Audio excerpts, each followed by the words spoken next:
Ferreira Goulart, internação.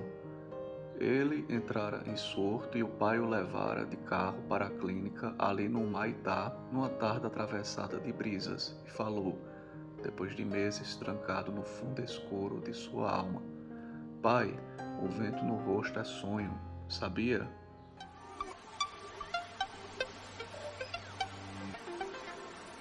Olá a todos, como estão? Tudo bem? Espero que sim. Vamos lá.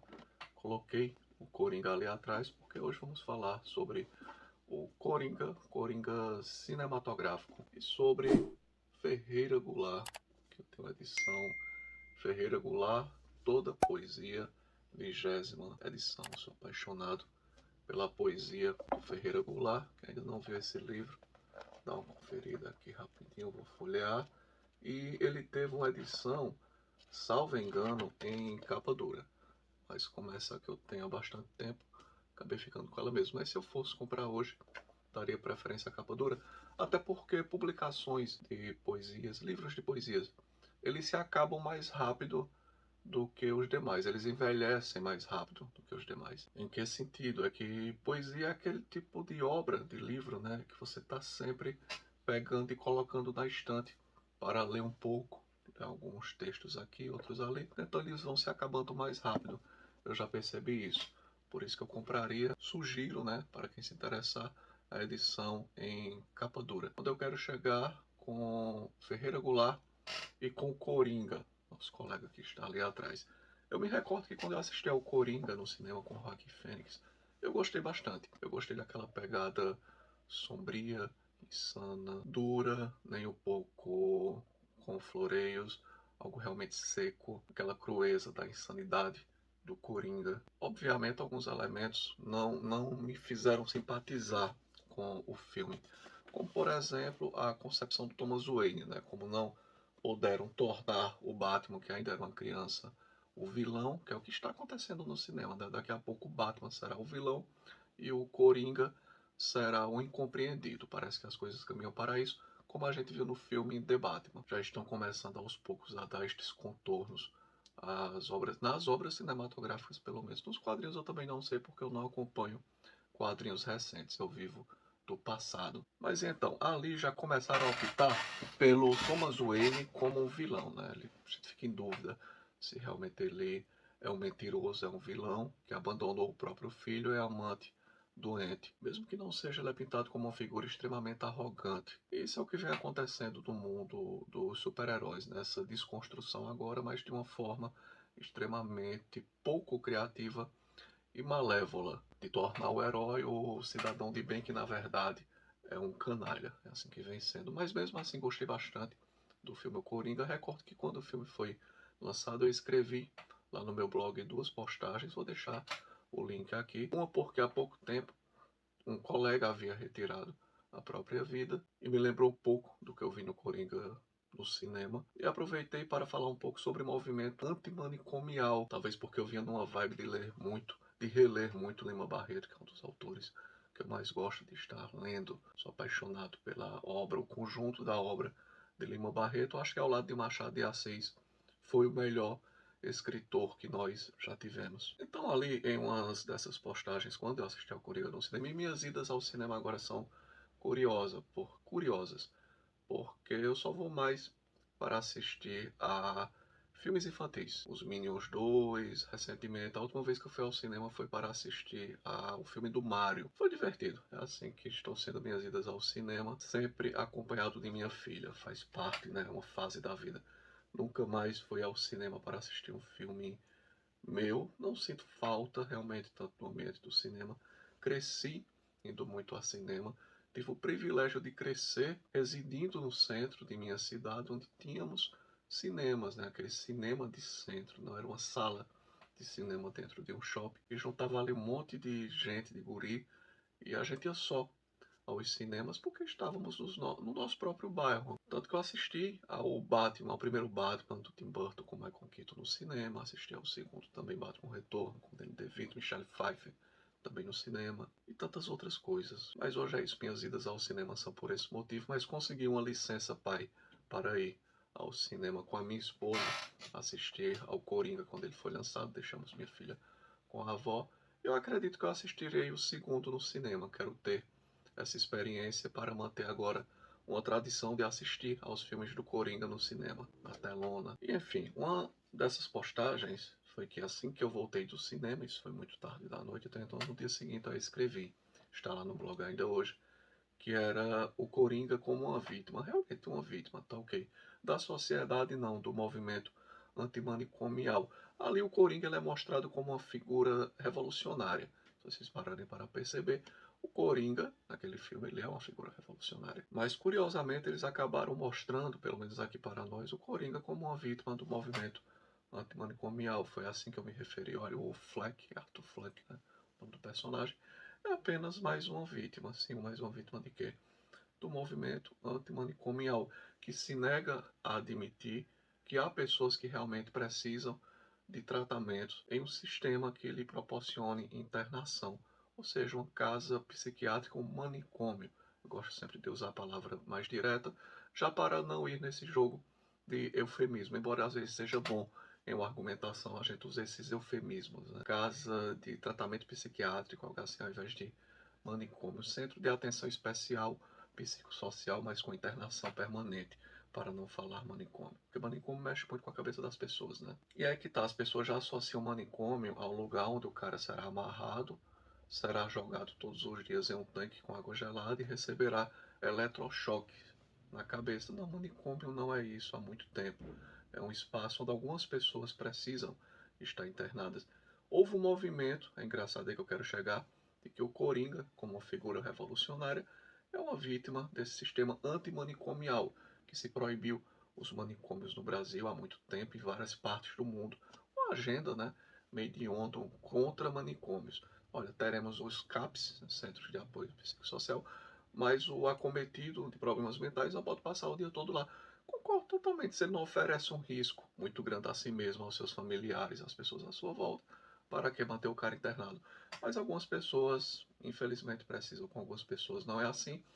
O que Ferreira Goulart sentiu na pele desse movimento progressista contra os manicômios, e o Ferreira Goulart era um notório, não progressista, mas foi, durante boa parte da vida, comunista, ativo e raiz, que, depois já na maturidade, assim como célebres outros autores, exemplos do Carlos Drummond de Andrade, abandonaram a ideologia comunista e se tornaram pessoas quase libertárias, na verdade. Ferreira Goulart, ele tinha 2 filhos com esquizofrenia severa, problemas mentais severos, que tentavam matá-lo constantemente. Ele já chegou a acordar com um dos filhos com um machado sobre sua cabeça. Para matá-lo, ele tinha que conviver com esses filhos. Ele não conseguia internação para esses filhos e lutou muito para tentar cuidar deles. Em um determinado momento ele se perguntou por que não existe manicômio, né? E uma vez ele estava no Chile e conversando com uma psiquiatra e militante do Partido Comunista Chileno sobre a doença de seu filho e saída para isso, de seus filhos.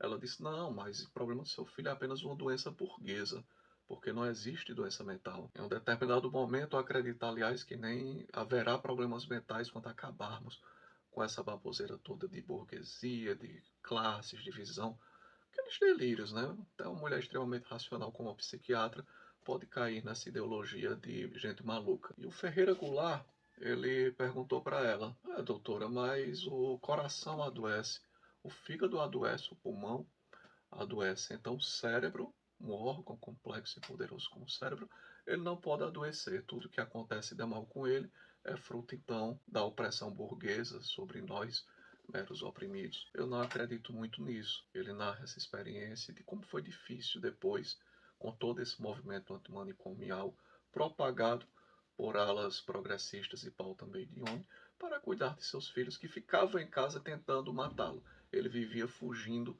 da morte porque os caras iam para cima dele com o machado em mãos. E ali naquela postagem eu escrevi, lembrei muito do Ferreira Goulart, que o Coringa, o carinha lá atrás, ele foi uma vítima desse próprio sistema revolucionário do qual no filme ele acaba fazendo parte de certa forma, se você parar para pensar dessa forma. E realmente há todo o movimento revolucionário e social nas ruas, né? Isso não sou eu que estou inventando no final do filme, isso fica bem claro, e parece que virá com mais força agora em Coringa 2, um filme que eu quero assistir no cinema, e aí tá a razão desse vídeo, porque quando eu escrevi sobre o primeiro Coringa, eu me recordei do Ferreira Goulart, do movimento antimanicomial, E agora está para vir aí o Coringa 2, salvo engano, segundo semestre do ano que vem, semestre estará nos cinemas. E nos cai como uma bomba agora, pelo menos aqui em nosso país, de que o CNJ, Conselho Nacional de Justiça, um órgão regulador, de certa forma, de nosso Poder Judiciário, um órgão central de regulação, deu um prazo para o fim definitivo do manicômio judiciário, dos manicômios, onde temos aproximadamente mais de 3.000 pessoas consideradas perigosíssimas. São pessoas que exploram crianças, sim, aquele tipo de gente, eu não posso falar a palavra aqui, senão o YouTube dá flag nos meus vídeos, como dá em um monte de vídeo aqui, por isso que o canal às vezes também não vai para a frente. E outras coisas, né? O fato de eu também não ser carismático e não produzir conteúdo interessante. Psicopatas, realmente aquele tipo de assassino farrista que mata apenas pelo prazer de matar. Para lembrar o caso, por exemplo, do Champinha, né? O Champinha que violentou durante dias e torturou aquela moça Liana Friedenbach, um caso muito famoso em nosso país, e decapitou seu namorado Felipe Café, vai Casé Café, sobrenome dele. Foi um caso que abalou a todos, né, o da Liana Friedenbach. E pessoas como Champinha não podem ir presos em um sistema penitenciário convencional. Mas ele também não terá mais um manicômio judiciário para ficar detido e em tratamento. Então, para onde ele irá? Irá para as ruas, fazendo ali um tratamento no CAPS, esporadicamente, e teremos que conviver com essas pessoas de altíssima periculosidade.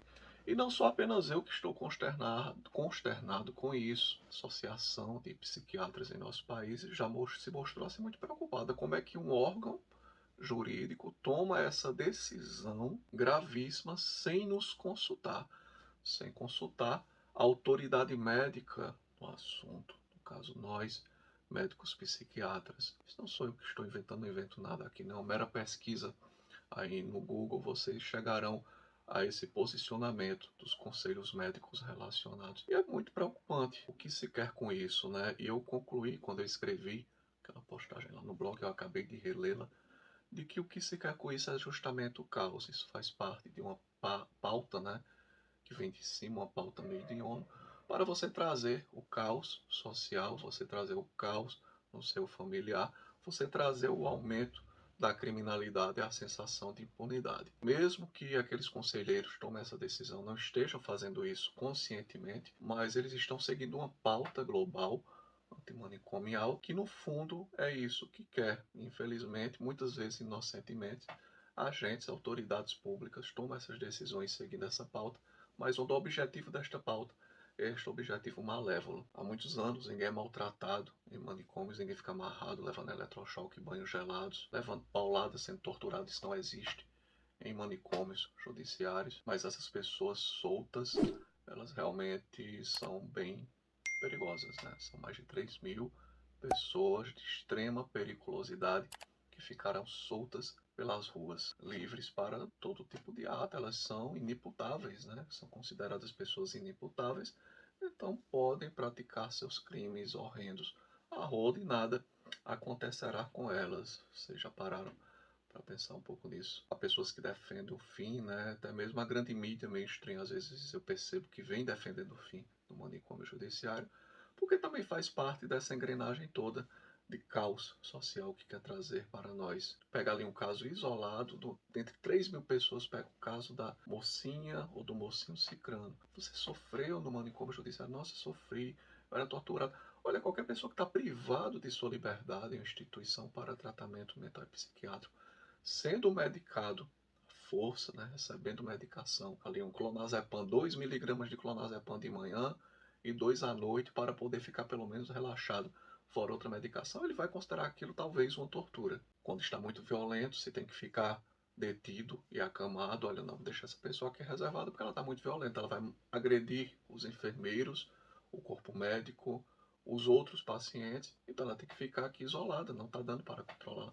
Ela vai considerar isso uma tortura e maus tratos. Então pegam essa pessoa, pegam um depoimento dela e dizem, está sofrendo. Então por isso essa pessoa sofreu, ela deu um depoimento muito triste, vamos apoiar aqui o fim, né, do manicômio judiciário, que era o que ainda tínhamos de manicômio após o movimento antimanicomial que houve em nosso país, onde os manicômios foram fechados, o que trouxe o terror para muitas famílias que tinham membros familiares assim muito difíceis de se conviver, internados naquelas instituições específicas.